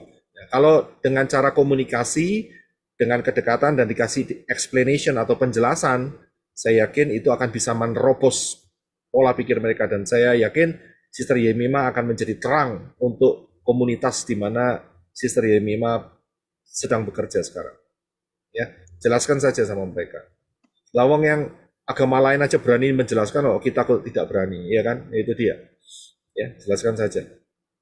Jadi mereka tahu persis kondisi fondasi daripada iman percaya Sister Yemina. Kasih tahu sama mereka. Ya, haleluya. Oke, Ya, terima kasih Pak Roy. ya silakan Pak Adi. Ya, saya mau bertanya, Pak Roy, tapi sebelum saya mengajukan pertanyaan, saya mau nambahkan dengan apa yang disampaikan oleh Pak Mitchell tadi. Ini menyangkut dengan kenyamanan atau apa ya, pola pikir si Satan yang menguasai manusia. Karena kalau dari polanya ayunan, ya, mereka menganggap ini sebenarnya menarik sekali dan saya tertarik dengan soal pola makanan koser ini, karena memang ini juga bisa menjadi satu media buat kita bisa menginjili, gitu. Karena memang agak sensitif kalau soal makanan ini. Tapi yang namanya kebenaran ya harus kita nyatakan dengan catatan memang ya kita tetap menyampaikannya dengan penuh dengan apa ya, sopan ya, sopan dan santun. Jadi seperti yang disampaikan oleh Pak Mitchell tadi, ya kalau pola ayunan itu memang kekurangannya seperti ini ya Pak Roy. Mereka menganggap perjanjian lama itu udah usang. Jadi yang tertulis di Imamat 11 tentang makanan koser itu nggak berlaku lagi. Jadi memang ya mengucap syukur aja, sama seperti yang disampaikan oleh Pak Mitchell yang tertulis di mana tadi, di Kisah Para Rasul atau di mana ya gitu ya.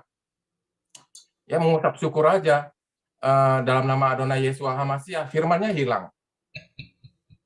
Padahal kan kita mengucap syukur kan harus sesuai dengan firman dong. Jadi makanan kita itu dikuduskan dengan firman. Firmannya nggak ada. Jadi itu udah memang dikuasai oleh pola pikir si setan.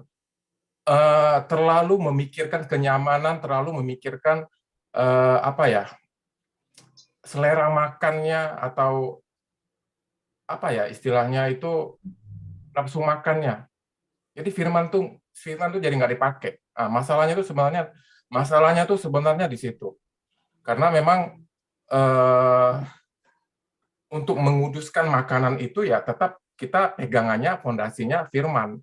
Nggak bisa kita pakai makanan nggak koser, kita mengucap syukur, dikoserkan dalam nama Adonai Yesus Hamasiah, itu sama juga kita udah apa ya, mencobai Tuhan gitu ya, mencobai Bapa Yahweh. Seperti itu tambahannya. Dan pertanyaan saya ada di Wahyu 3 ayat 21, Pak Yosef Roy. Saya akan bacakan, siapa yang menang, aku akan mengaruniakan kepadanya untuk duduk bersama aku di tahtaku. Sebagaimana aku pun menang dan duduk bersama Bapakku di tahtanya. Jadi di sini ada dua kata menang, Pak Roy. Sebelumnya, siapa yang menang. Jadi kalau memang kita mau menang, kita harus ikuti yang sudah menang. Siapa itu? Yaitu Adonai Yeshua Hamasiah. Contohnya juga seperti ini. Saya belum pernah pergi ke Amerika. Otomatis saya kalau mau ke Amerika, saya harus tanya Pak Roy dong. Saya nggak bisa tanya koko saya. Koko saya belum pernah pergi ke Amerika, nggak tahu tuh Amerika seperti apa. Jadi maksudnya ilustrasi ini, kita harus benar-benar fokus kepada Adon Yeshua Hamasiah. Karena dialah keselamatan kita, karena dialah hidup kekal dia. Dia yang sudah mengalami dan dia sudah menang. Jadi kita benar-benar harus kembali seutuhnya kepada Bapa Yahweh di dalam Adonai Yeshua Hamasiah dan di dalam setiap tuntunan Ruah Yahweh Elohim. Kita pasti akan menang. Demikian Pak Roy, terima kasih. Ya, terima kasih Pak Adi. Ya, jadi saat Bapak Yahweh menciptakan dunia ini, ya, itu bergulir. Dan saat itu memang secara fakta Adam dan Hawa jatuh dalam dosa. Ya, karena itu Bapak Yahweh menunggu waktu, yaitu 4.000 tahun kemudian baru dia turun masuk ke dalam rahim Miriam dan menjadi serupa dengan manusia. Ya, dan disitulah peperangan itu terjadi. Ya, jadi dan Yeshua memenangkan pertempuran itu, ya, dengan cara dia mati di atas kayu salib. Kelihatannya setannya menang, tapi ternyata setannya terkecoh. Ya, disitulah kekalahannya. Karena itu Yeshua telah menang terlebih dahulu. Dan karena pemimpin kita telah menang, dikatakan bahwa Yeshua itu sudah merasakan semua jenis penderitaan yang manusia rasakan. Dari situ kita bisa berharap kepada Yeshua, apapun yang menjadi tantangan hidup saudara, Yeshua tahu persis. Karena dalam kitab Ibrani dikatakan bahwa imam besar itu ya itu sudah merasakan ya apa yang dialami oleh manusia, yaitu Yeshua HaMashiach. Kalau imam besar Lewi ya melalui Lewi ya cuma setahun sekali, tiap tahun mesti masuk ke dalam ruangan maha suci, tetapi beda dengan Yeshua. Dia sudah merasakan semua penderitaan manusia, karena itu dia sanggup menolong kita semua. Ya, karena itu kita bisa menang. Begitu menang, kita akan didudukkan bersama-sama dengan Yeshua HaMashiach. Ya, itu luar biasa. Terima kasih untuk Pak Adi. Saya beri kesempatan untuk Ibu Rice, karena sudah masuk. Tadi ada mau kesaksian mau disampaikan. Setelah itu Ibu Koni. Silakan Ibu Rice.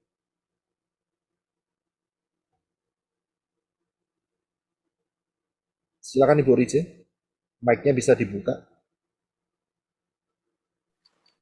Baik, shalom Pak Roy, Shalom. shalom Bapak Ibu semua. Terima kasih banyak. Saya mau bersaksi tentang ya. Udah Pak Roy. Ya, silakan, Ya. silakan. Shalom Pak Roy dan teman-teman semua. Saya mau bersaksi tentang pelaksanaan Brit Milah anak saya yang saya tanya ke minggu kemarin tuh kan Pak Roy. Terima kasih banyak untuk beberapa hal yang disampaikan ke saya baik dan juga teman-teman yang lainnya. Terima kasih banyak. Dan waktu ibadah pagi itu kami berdoa untuk Bapak yang akan kami gunakan jasanya untuk melakukan Brit Milah. Nah setelah itu saya tidur Pak Roy, dan dalam tidur itu saya tuh mimpi itu lihat seperti ada surat keputusan pelaksana Torah kayak gitu. Nah dari situ ada tercatat nama Bapak yang kami doakan itu, Bapak yang akan melakukan Brit Milah ke anak saya kayak gitu. Setelah saya terbangun dan saya sangat bersyukur sekali, Bapak Yahweh itu sangat luar biasa. Ketika dia memberikan sign kepada kita, itu dia bisa langsung memberitahukan itu, entah dengan apa saja. Dan saya pelaksanaan Brit Milah itu juga terlaksana dengan sangat luar biasa sekali. Dan bahkan sampai sekarang anak saya itu tidak mengalami nyeri atau sakit apapun. Biasanya itu kan kalau setelah beberapa jam dikasih bius lokal kayak gitu, pasti nanti akan mengalami nyeri. Tetapi anak saya tidak mengalami itu sama sekali. Dan saya percaya bahwa itu adalah kuasa dari Bapak Yahweh yang begitu sempurna atas kita semua anak-anaknya, dan darahnya itu yang sangat mahal itulah yang menutup bungkus kita semua, karena dia sudah menggantikan kita semua. Jadi mungkin itu kesaksian saya Pak Yosip Roy, kiranya nama Bapak Yahweh semakin dipermuliakan, dan biar demikian, shalom. Iya, haleluya. Terima kasih untuk kesaksiannya Ibu Rice, ya, Bapak Yahweh bicara lewat mimpi. Luar biasa, ya, luar biasa. Ya, terima kasih untuk kesaksiannya. Ya, silakan untuk Ibu Koni yang akan memberikan kesaksian, bisa dibuka mic-nya.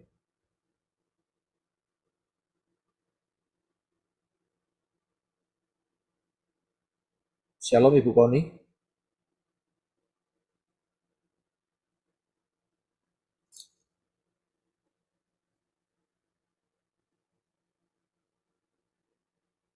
Shalom Ibu Koni.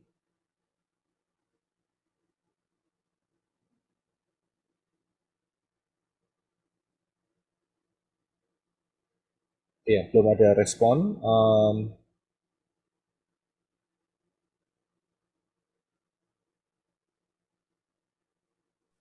Ada. Shalom. Ya, Shalom. Silakan Ibu Koni. Ya, saya mau bagikan kesaksian. Ya.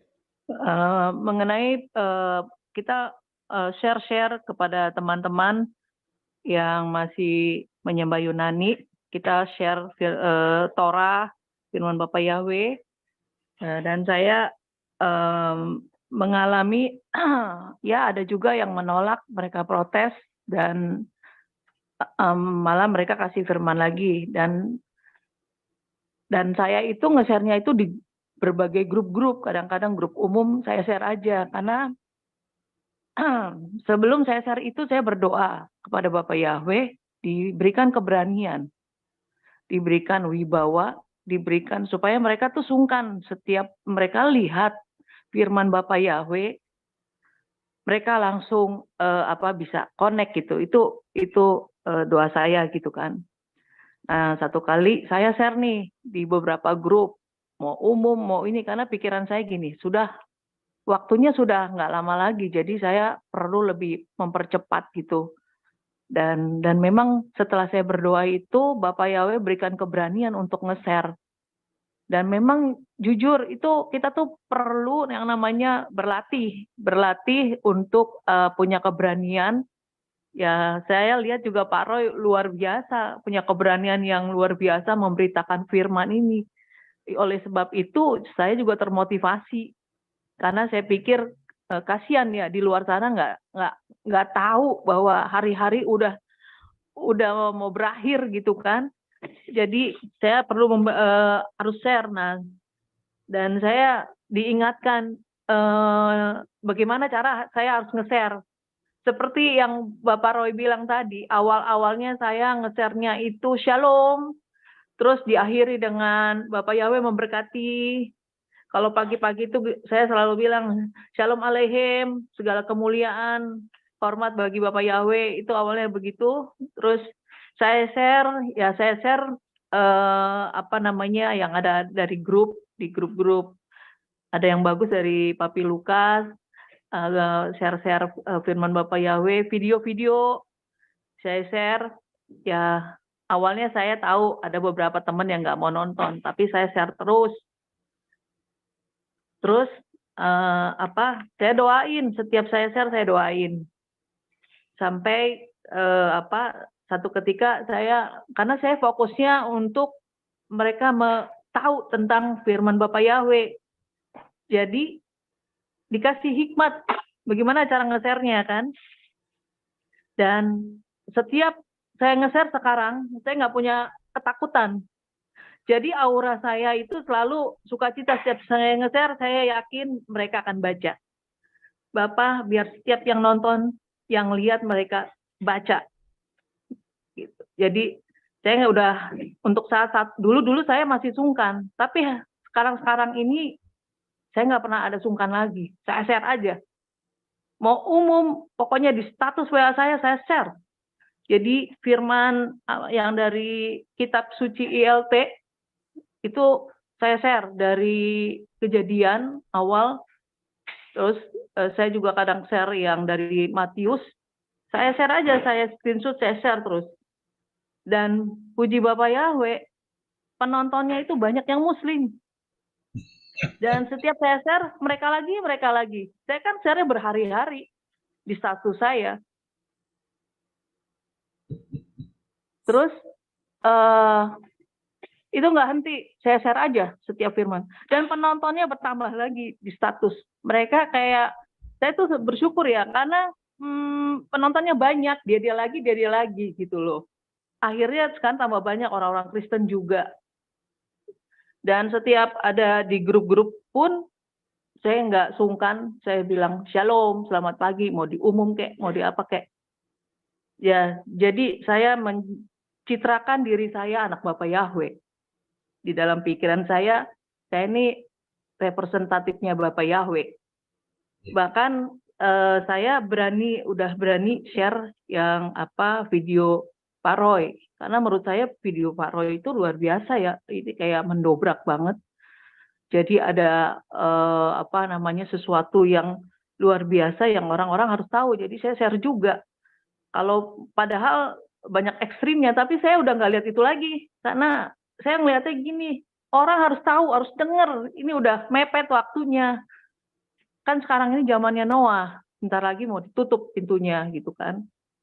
Jadi makin hari keberanian itu makin bertambah.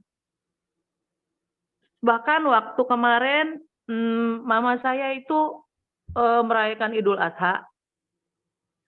Kan dia nawarin, nih ada daging. Ini saya bilang, Saya langsung bilang, mohon maaf Oma, saya itu nggak makan daging.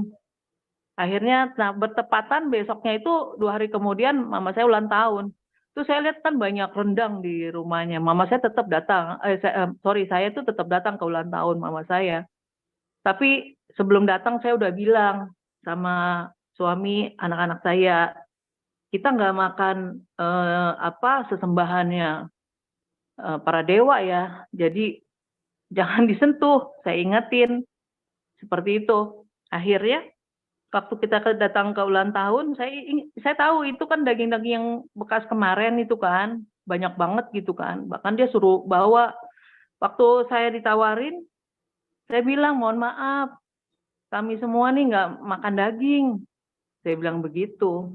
Padahal saya sih nggak mau makan sesembahan daging sesembahan itu, nggak bakalan saya mau gitu kan. Ya.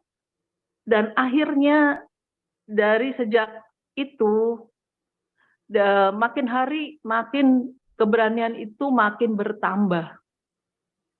Sehingga karena saya sadar bahwa saya ini dutanya Bapak Yahweh, representatifnya Bapak Yahweh. Jadi saya harus mencirikan hidup yang benar sesuai dengan Torah, sesuai dengan firman Bapak Yahweh. Jadi kalau kita minta keberanian sama Bapak Yahweh, pasti Bapak Yahweh kasih. Kita minta kecerdasan untuk kita memberitakan firman Bapak Yahweh, pasti Bapak Yahweh kasih. Kasih hikmat, pasti kita dikasih gitu loh. Dan jangan pernah takut atau khawatir, nanti sungkan atau segala macam. Emang awal-awalnya sungkan, tapi pas makin hari itu ditingkatkan, itu bahkan sungkannya hilang semua gitu loh. Bahkan kita jadi kayak ngasih tahu dengan keberanian, ya yang jelas harus sesuai dengan firman Bapak Yahweh gitu kan, hikmat yang Roh Yahweh Elohim kasih gitu kan. Jadi itu aja sih kesaksian. Jadi jangan pernah mau ngasih atau mau nge-share sesuatu, kita udah lihat dulu, wah nih tak serem nih di grup ini, atau aduh, udah jangan gitu dulu, tetapi kita doa dulu bahwa setiap orang yang nanti lihat, yang baca, bahwa itu mereka akan merenungkannya, bahwa itu akan mengubah hidupnya, kita doain aja gitu kan. Jadi itu aja sih Pak Roy yang bisa saya bagiin buat teman-teman semua. Terima kasih Pak Roy. Ya, haleluya. Ya, haleluya. Bapak Yahweh yang luar biasa, bukan saya. Ya, luar biasa. Haleluya. Bapak Yahweh yang luar biasa. Ya, yang akan memberikan keberanian buat kita semua. Terima kasih untuk kesaksiannya, Ibu Tony. Ya, sangat menguatkan. Jadi kita bisa melihat cara-cara di mana kita bisa menjangkau dan menjadi saksi buat sekitar kita. Ya, itu luar biasa sekali. Terima kasih untuk kesaksiannya. Ini ada yang terakhir.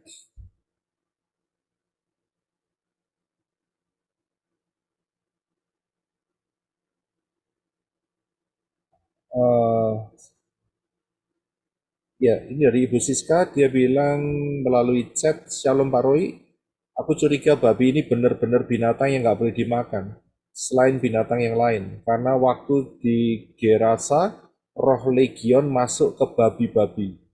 Apakah di Gerasa waktu itu tidak ada binatang lain? Ya Pak Roy, sampai legion minta masuk ke babi-babi. Terima kasih. Ya, yang jelas dari peristiwa legion ini, di daerah itu ada peternakan babi. Ya, yang jelas di sana. Untuk binatang lain pasti ada, misalnya onta, misalnya lembu, kambing, domba pasti ada. Ya, tetapi saat itu yang spesifik daerah itu adalah daerah peternakan babi. Ya, karena itulah setan minta supaya masuk ke babi. Ya, itu jawabannya. Ibu Jenny ada question? Silakan di open mic-nya. Silakan Ibu Jenny. Okay, shalom everyone. Shalom, shalom. Ya, Pak Roy, saya juga say the word correctly to introduce the name of Papa Yahweh ya. to my friends here in Singapore and also Yeshua HaMashiach. Dan juga tentang Natal itu salah ya. Tapi yang menjadi pertanyaannya begini ya, di sini di Singapura nggak ada kayak kehilat yang Pak Yosef sama Pak Lukas adakan ya. Di sini itu membaur gitu Pak Yosef. Mereka oke aja. Oke, you want to say the word Yahweh, oke, Yesua ya oke. Tapi mereka juga masih kental dengan nama yang Yahudi dan nama Arab itu ya. No Arab, Yahudi ya. Yunani ya. Di sini. Dan saya explain gitu ya sebisa saya, dan mereka mungkin karena menghormati saya jadi mereka iya aja, oke gitu. Sekarang saya mau tanya Pak Roy, kalau mengenai hari kelahirannya itu 15 Tristi ya, itu kan saya pasti Pak Roy udah pelajari ya itu. Dan nah gimana saya mau ngomong sama mereka kalau itu yang benar gitu, sebab kita bisa bilang ya 25th of December totally is not in the Bible, itu kan nggak ada. Dan juga kita bisa bilang bahwa mereka itu sebenarnya itu yang ngadain kan orang Yunani ya Pak Roy ya, Konstantinopel punya era ya, mereka mengadakan 25 Desember. Oke, mereka bisa terima itu. Karena itu mereka orang pemimpin Yunani itu mau kita celebrate kelahirannya Tuhan kita Yesus waktu saat itu dulu 25 sekarang. Nah, buat mereka itu gimana taunya 15 Tristi itu? Apakah saya harus bilang, I learned it from my teacher, my messianic teacher from Arizona? How do I explain to them that they can understand how to really convince and to really back up my answer to them is 15 Tristi ya. Gimana jawaban yang tepat gitu, yang agak meyakinkan gitu. Ya, terima kasih Bu Jenny. Jadi untuk menjawab itu memang butuh waktu penjelasan ya, karena ini merupakan pola Ibrani. Jadi memang kalau harus dijelaskan secara panjang lebar ya harus dilewatin itu. Ya memang penjelasannya nggak bisa segampang itu karena nggak ditulis satu Tisri begitu. Tapi bisa dijelaskan yang pertama bahwa ditolak dulu 25 Desember itu pasti bukan. Itu pasti. Itu dari sejarah Konstantin udah kelihatan. Kemudian gembala domba itu tidak melakukan penjagaan domba saat bulan Desember. Itu pasti karena musim dingin. Ya kan? Betul. Jadi betul. kapan? Ya, jadi yang jelas adalah saat fall, saat musim gugur. Ya, dan itu terjadinya sekitar bulan September akhir atau bulan Oktober. Dan di situ kelahiran Yeshua. Kemudian juga harus dijelaskan mengenai Yeshua ini merupakan kelahirannya itu merupakan pola daripada Sukot. Jadi harus dijelaskan sama mereka mengenai pola Sukot ini. Jadi Yeshua lahir pada perayaan Sukot, ya. Dan kalau dibandingkan dengan Yunani, maka saat kelahiran Yeshua juga datang orang Majus, itu nggak benar, ya. Jadi bisa disanggah di situ. Dikasih tahu bahwa Yeshua lahirnya saat Sukot. Sukot adalah bulan ke-7. Yeshua mempunyai 7, Yod Shin Waw Ayin itu seperti menorah. Jadi jelaskan di situ. Iya. Ya. Jadi harus kembali ke pola. Memang penjelasannya agak sedikit muter-muter karena kalau yang Konstantin mereka langsung kasih tanggal begitu, ya kan? Tapi itu jebakan setan. Gitu. Tapi kita harus arahkan dia, harus diedukasi untuk bisa menerima pola yang benar. Kemudian juga bisa dikasih tahu melalui Lukas pasal yang kedua tentang Kaisar Agustus, ya, Caesar Augustus mengeluarkan satu perintah untuk sensus. Ya, harus dikasih tahu ini sensus apa, ya kan? Nah, sensus ini diadakan kapan? Saat Sukot, begitu. Jadi harus dijelaskan satu-satu. Oke. Setelah itu mereka ambil keputusan untuk menerima atau tidak. Saya tahu di Singapura banyak diversity dan mereka kadang-kadang saya ngerti spiritnya itu, spirit toleransinya itu ya model kayak gitu loh. Mereka ya itu nurut imanmu, itu nurut iman. Tapi kalau sampai kita ditanyain, kita harus kembali kepada kebenaran firman. Back to the scripture. Iya. Back to the scroll. Itu dia. Oke, dulu sebelum saya mengenal Pak Yosef dan this platform, in the past saya udah tahu itu 25 Desember itu totally strong ya, totally. Tapi mereka itu teman-teman di sini bilang, oh oke, we know it's not the born of Jesus, dia bilang begitu. Tapi nggak apa-apa, kita we have the spirit of joy, the spirit of evangelism, the spirit celebration, spirit of to tell them, because the world know that 25th of December is the day of Jesus was born. So this is the chance to evangelize. Jadi saya agak dilema waktu-waktu itu. Ya kita nggak celebrate, tapi kita boleh the spirit of joy and evangelism. Tapi sekarang saya udah pasti, sebab kan ini kan Desember udah mau datang ya, udah cepet ya. Every month is really moving very fast. So I really want to make it a stand, no matter how I got nothing to do with the celebration or with the evangelism, whatever during that time. Jadi gitulah, masih ada susahnya gitu. Kalau Ibu Jenny dan juga untuk teman-teman yang lain punya social media, saya yakin saudara-saudara semua punya social media, Facebook atau Twitter atau WhatsApp atau apa saja yang bisa diposting ya, atau YouTube.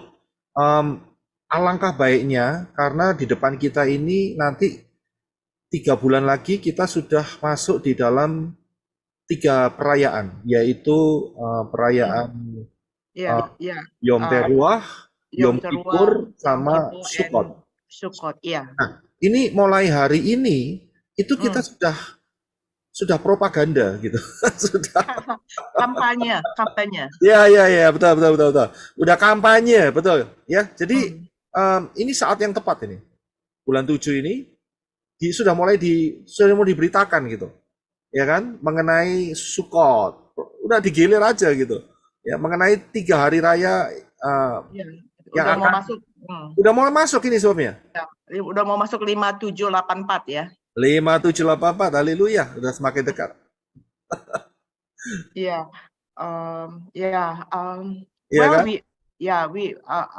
It is very difficult for my position because I think I'm not sure I'm the only, orang Indonesia yang I'm very blessed. I'm very blessed to really find out your platform ya.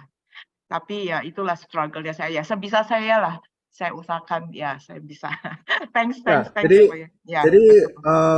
teman-teman di sekitar atau relasi atau apa itu bisa diedukasi mulai sekarang. Kita bisa kampanye, gitu. Ya, karena sebentar lagi mereka akan mendengarkan yang namanya Rosh Hashanah. Nah, mereka daripada tanya saat itu, lebih baik jauh-jauh hari kita sudah kasih tahu sama mereka. Apa sih Rosh Hashanah? Begitu. Dan Rosh Hashanah ini berhubungan dengan apa? Dengan kedatangan kedua Yeshua HaMashiach di atas muka bumi. Ya, ini dia. Ya, mengenai Rosh Hashanah.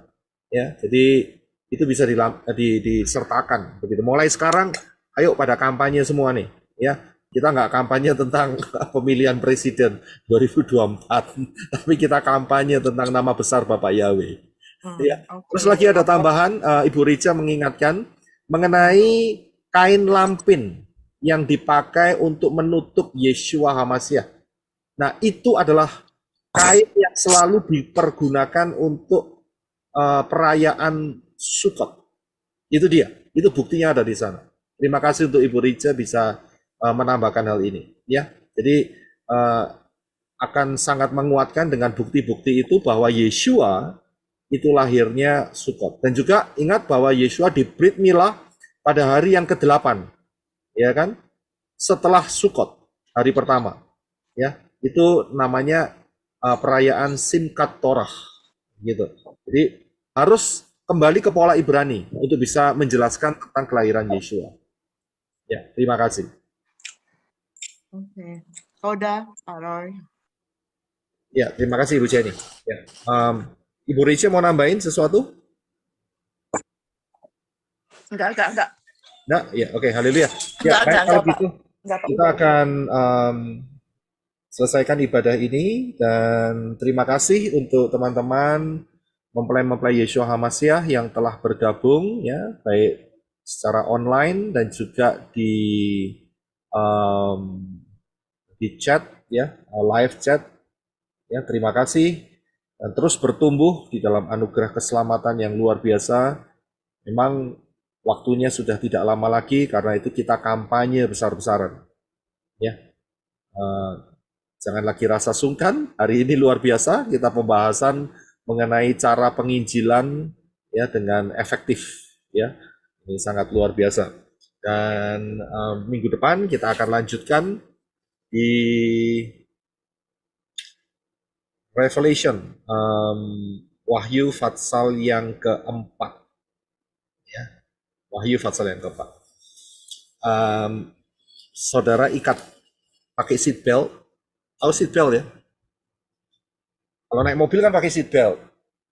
Karena kita akan meluncur ke Shamayim next week. Pembahasannya mengenai tahta Elohim. Kita akan, ini kan harus pakai seat belt kan, ya kan? Kan kalau naik mobil kan pakai seat belt. Nah, kita pakai seat belt, ya, kita akan meluncur ke Shamayim, ya. Pak Tapi Roy, homeworknya jadi Revelation 4. ya, silakan baca untuk Revelation 4, ya, Revelation 4. Nanti kita akan gali, ya, kita akan gali apa yang ada di Wahyu Fatsal yang keempat, ya, Wahyu Fatsal yang keempat, ya. Mengapa saya anjurkan untuk baca terlebih dahulu? Karena dengan saudara membaca terlebih dahulu, saat penjelasan akan lebih mudah dicerna, akan lebih mudah dimengerti, ya. Seperti pembahasan Simpson kemarin, saya udah teks terlebih dahulu. Coba saudara baca Hakim-Hakim 13 sampai 16. Ya, jadi yang sudah baca biasanya langsung bisa catch up, gitu, langsung bisa mendapat. Ya, karena itu untuk minggu depan pasang seatbelt, baca beberapa kali, ya, dan kita akan menikmati Aura Shamayim, ya, penjelasannya. Haleluya. Ya, Maaf, Pak Roy. Ya. Di mana itu bacanya, Pak Roy? Sorry. Wahyu Fatsal 4. Oh, setelah ini ya. Ya, karena kita sudah selesai nih. Jadi kan kita sudah sampai di jemaat Laodikia, adalah jemaat yang ke-7, ya. Jangan lupa dengan istilah yang disediakan oleh Pak Herwin dan Ibu Endang. Istilahnya gimana itu? Seperti Sartila. Nah, itu dia, ya. Ya, satu, supaya bisa mengingat 7 kehilat ini yang luar biasa, ya. Angka 7 lagi, dan kita akan terus bergulir, ya. Pak Roy. Ya, silakan. Mohon maaf, Pak Roy. Tadi kalau aku nggak salah, Pak Roy bilang Sukot itu 1 Tisri. Oh, no. Sukot itu 15 Tisri, Pak Roy, ya. Ya. Yom Teruah atau Rosh Hashanah itu 1 Tisri, ya, 1 Tisri. Kemudian Yom Kippur, hari raya pendamaian, itu 10 Tisri, ya. Kemudian setelah itu 5 hari kemudian adalah Sukot. Jadi Sukot adalah 15 Tisri. Dan berarti itu berturut-turut ya, berentetan ya, Pak Roy, ya? Ya, berentetan. Ya, berentetan. Pak Roy, last question, Pak Roy. Ya, silakan. Rosh Hashanah itu kan hari raya peniupan sangkakala ya, Pak Roy, ya? Peniupan sangkakala, betul. Nah, itu kalau aku ada mendengar dari mempelai HaMashiach, Pak Nino kalau tidak salah, itu adalah satu-satunya hari raya dari ke-7 hari raya itu yang belum digenapi. Itu gimana, Pak Roy? Benar nggak? Ya, saya paham sekali dengan beberapa pandangan mengenai 7 hari raya. Saya paham sekali ya polanya dan saya mengerti alasannya kenapa kok Rosh Hashanah itu diambil sebagai hari raya yang belum tergenapi, yaitu rapture. Karena di Rosh Hashanah itu adalah peniupan nafiri. Ya, peniupan nafiri. Saya pernah mengajarkan di pengajaran-pengajaran sebelumnya, tapi nanti saya akan ulangi secara spesifik mengenai hal 7 hari raya ini. Ya, tapi saya akan berikan jawaban terlebih dahulu untuk Brother Adi, ya, bahwa 1 Tisri itu adalah kalender Yahudi, ya, kalender 1 Januarinya, begitu. Start tahunnya itu 1 Tisri. Padahal Bapak Yahweh dalam Keluaran itu menyatakan bulan pertama itu bukan bulan Tisri. Bulan pertama itu Nisan. Lah kok bisa jadi Tisri? Ya kan? Nah ini sebetulnya ada rentetannya, tapi memang agak panjang. Tapi saya berikan jawabannya bahwa Rosh Hashanah ini akan mewakili kedatangan Yeshua HaMashiach yang kedua. Ya memang belum tergenapi, tetapi bukan masalah rapture. Ya, karena setiap hari raya itu nafiri juga dibunyikan. Ya. Dan secara spesifik memang hari raya yang satu ini adalah Yom Teruah. Teruah itu adalah shofar. Ya, tapi di sini ini akan menggenapi kedatangan Yeshua HaMashiach untuk yang kedua kalinya.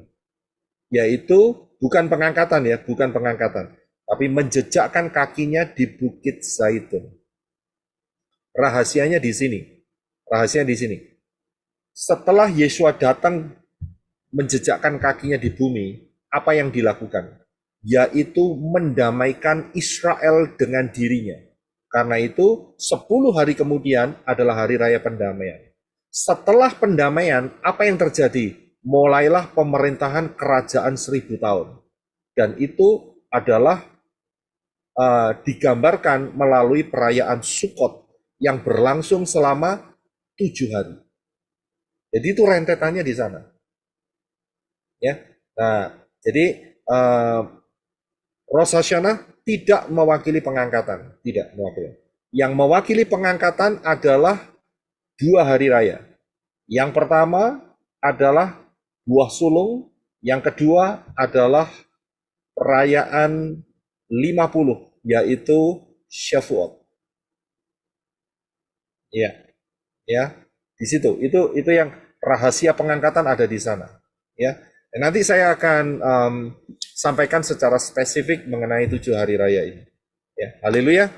Saya akan bergabung dengan teman-teman yang ada di Arizona. Ya, sebentar ya. Thank you, Pak Roy. Ya, sama-sama Brother Edi. Sama-sama. Terima kasih. Ini pertanyaan penting. Nanti saya juga harus persiapkan materinya karena ini akan memperlengkapi kita semua. Ini sangat luar biasa sekali mengenai 7 hari raya ini. Ya, terima kasih untuk saudara-saudara yang telah bergabung untuk kebaktian hari ini. Saya akan menggabungkan diri dengan tim yang di Arizona. Sebentar ya.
Ya, haleluya. Kita akan sama-sama berdoa.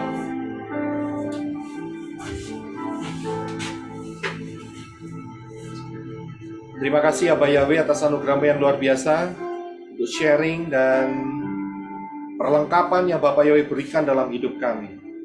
Untuk boleh menyatakan kebesaran nama Yahweh di dalam Adonai Yeshua HaMashiach. Sungguh anugerah yang luar biasa, yang namamu terus dimasyurkan dan dikenal, dan namamu sumber keselamatan buat kami semua. Terima kasih Abah Yahweh Bashem Adonai Yeshua HaMashiach. Kami ucap syukur yang kebenaran firman-Mu tertanam di dalam hidup kami, berakar, bertumbuh, berbuah untuk kemuliaan Bapa Yahweh di dalam Adon Yeshua HaMashiach. Kami mengucap syukur, memberkati untuk para mempelai-mempelai Yeshua HaMashiach yang telah bergabung dalam kebaktian ini, baik melalui streaming langsung, baik juga yang ada di live chat, baik juga yang nanti akan mendengar, supaya kami semua masuk di dalam rencana keselamatan melalui rapture yang maha dahsyat yang Bapa Yahweh telah sediakan untuk mempelai Yeshua HaMashiach. Terima kasih Bapa. Kami terima berkat-Mu dalam nama Adon Yeshua HaMashiach. Kita akan sama-sama angkat tangan. Bapa Yahweh memberkati engkau dan melindungi engkau. Bapa Yahweh menyinari engkau dengan wajahnya dan memberi engkau kasih karunia. Bapa Yahweh menghadapkan wajahnya kepadamu dan memberi engkau damai sejahtera. Berkat-berkat ini dicurahkan di dalam nama Yahweh, di dalam nama Adon Yeshua HaMashiach, dan di dalam ruah Yahweh Elohim, mulai hari ini sampai rapture terjadi.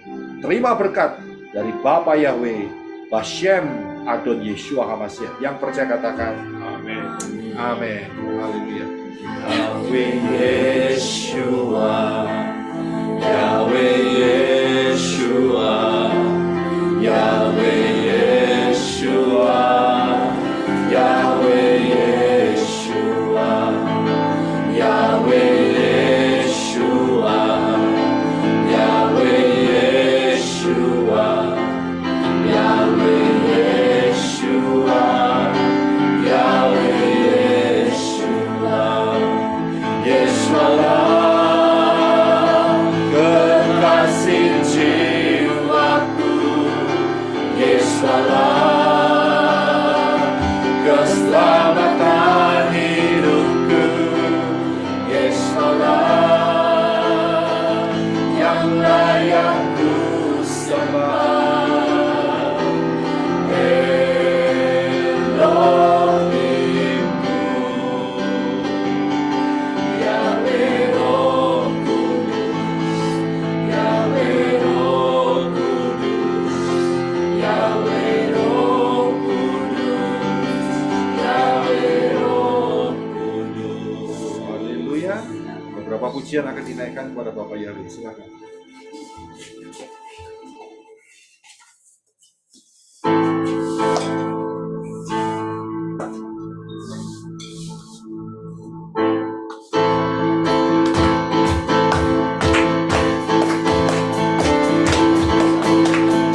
Pujilah Yahweh, hai segala bangsa, melangkahlah Dia, hai seluruh umat, sebab kasih setianya dahsyat atas kita.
Thank you Pak Roy, teman-teman semua. Ya, shalom. Terima kasih Bapak Yahweh memberkati.